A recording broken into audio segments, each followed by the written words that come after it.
Hello everyone. In this video, I'm gonna show you how you can checkmate with two bishops. So what you need to do is you need to force the black king to go to the edge of the board. So it could be either the square on a8 or h8 or h1 or a1. In this example, the black king is on the opposite side on row 8. So I'm gonna force the black king to go to either h8 or a8. Now, I'm going to explain to you about the rules of your pieces. You have two bishops and one king. For the bishops, they need to stay conjoined together so that they are forming two lines, two laser lines that will force the black king to go to the opposite side of the board. So for example, if you're limiting the squares on the right side, then the black king will be forced to go to the left side. For your king, he needs to always stay close to the bishops and always right in front of the black king. And when I say in front of the black king, I'm talking about the side of the board where you want to checkmate the black king. So if you want to checkmate on the left side, for example on the square a8, then you need to put your white king on the left side as well. This may sound a little confusing now, so I'm gonna start moving my pieces. I will start with the bishop. I would just bring it here so that the two bishops are conjoined together. For the black king, you would always want to stay in the center, so the black king will keep coming down. I will also start moving my king to join the bishops. But do I move to the square on c3 or do I go to f3? That depends on where I want to checkmate the black king. If I want to checkmate on the left side, then I need to go to c3. Okay, let's go to c3. For black, he will keep coming down.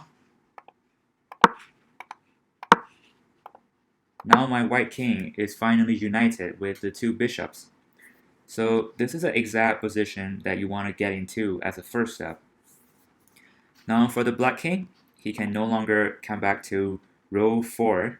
And on row 5, there are only two available squares that he can move back and forth, d5 and e5. So he's going to try to move to d5. Otherwise, he needs to go back to row 6. But then that would just lead to faster checkmate. So he will try to stall the game as much as he can. And now it's our turn. And we know that we have protected, all the important squares. He cannot go down, he cannot go to the right side. The only move he can make is to the left, to e5. So we're going to play something called a waiting move. We keep protecting all these important squares when we do a waiting move. So I'm just going to move my king here. So now the black king has nowhere to go but to e5. Now our job is to block at least one square on row 5 so that the black king is forced to go to row 6.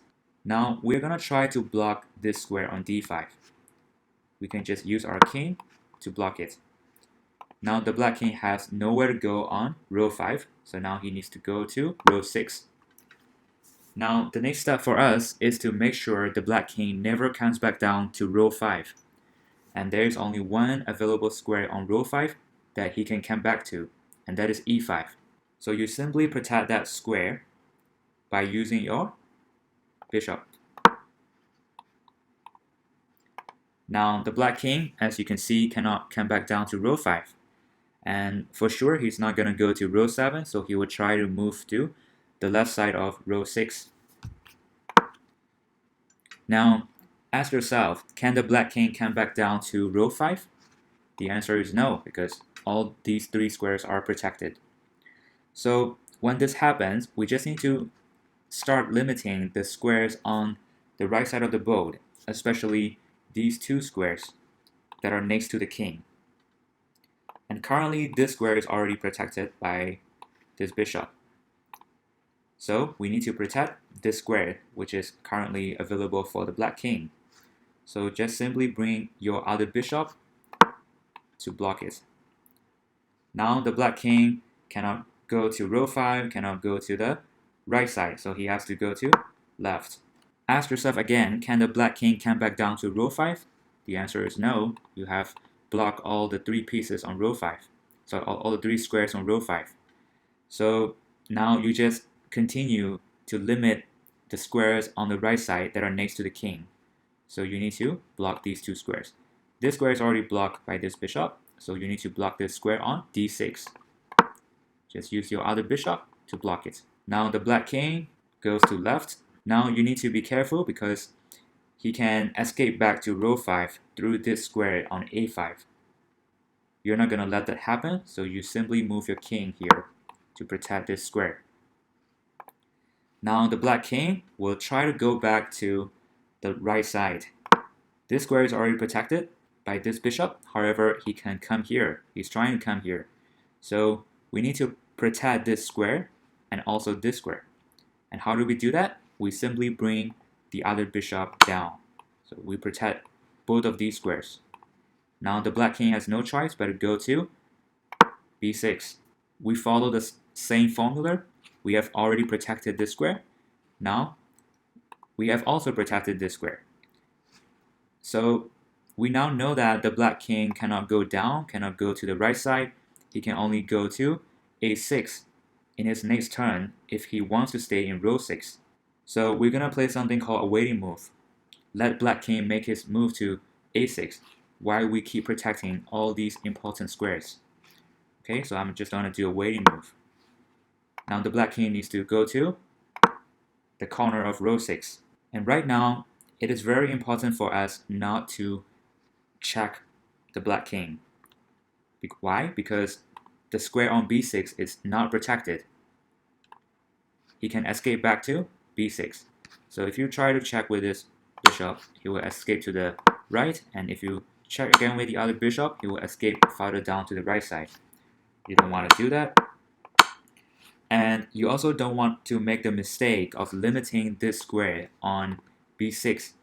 You may be thinking that, oh, this square is already protected by this bishop, but this square is still open. So I will block this square with the other bishop. Now it results in a stalemate because the black king has nowhere to go. So what you want to do here again is a waiting move. So if I just do a waiting move like this, the black king comes back to b6. This square is already protected, so you check with the other bishop.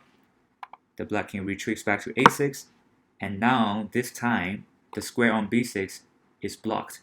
So you can safely deliver the check so that the black king will be forced to go to row 7.